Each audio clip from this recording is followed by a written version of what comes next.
그게 이제 운영궁 쪽으로 좀 나는 넘어가고 싶거든요. 그래서 아까 운영궁 얘기를 하려고 그랬는데 네.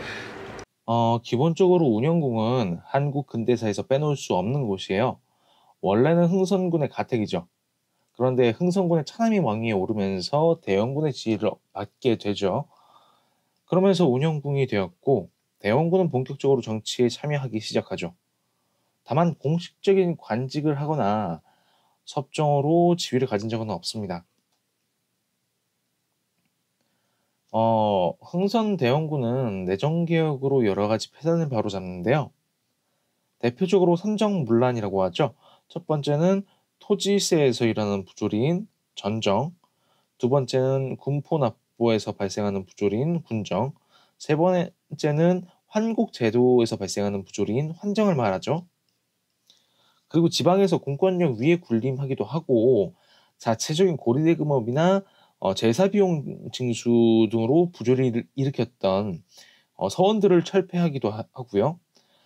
대전회통, 육전조례 등으로 봤을 때 법 제도를 정비하기 시작합니다.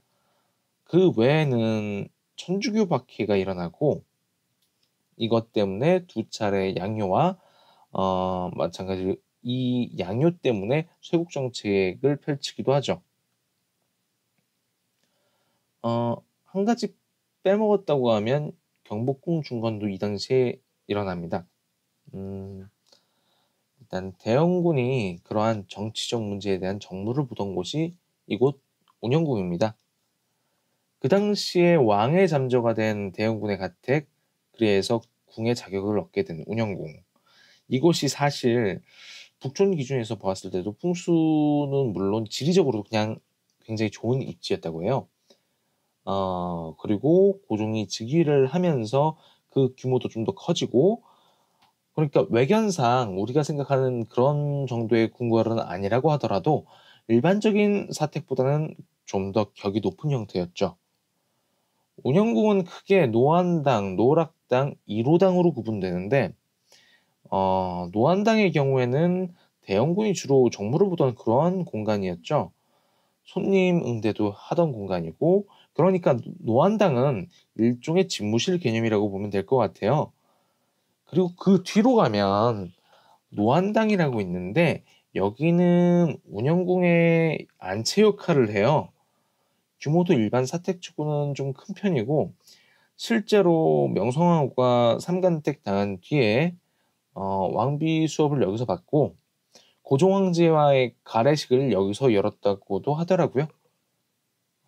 그리고 거기서 좀 더 뒤로 가면 좀 더 폐쇄적인 형태의 이루당이 있어요. 어떻게 보면 노락당이 운영궁의 안채라고 하지만 실질적인 안채 기능은 이루당이 한 것 같아요. 노락당은 명성황후의 왕비 수업 장소가 되면서 또 왕의 가례 장소였던 것 때문인지 이후에 비워놨다고 하더라고요.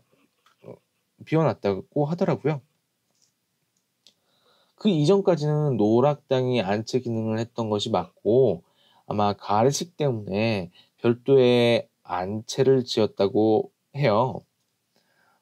이게 정방형 모양으로 해서 가운데가 비어져 있고 사방이 건물로 둘러싸여져 있어서 안채로서의 특징을 보여주기도 하죠.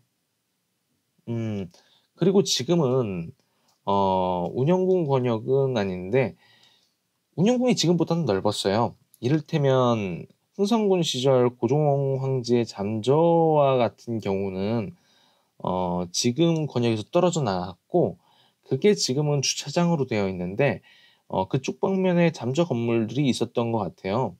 지금은 주차장이 돼서 남아있는 건물들이 없고요.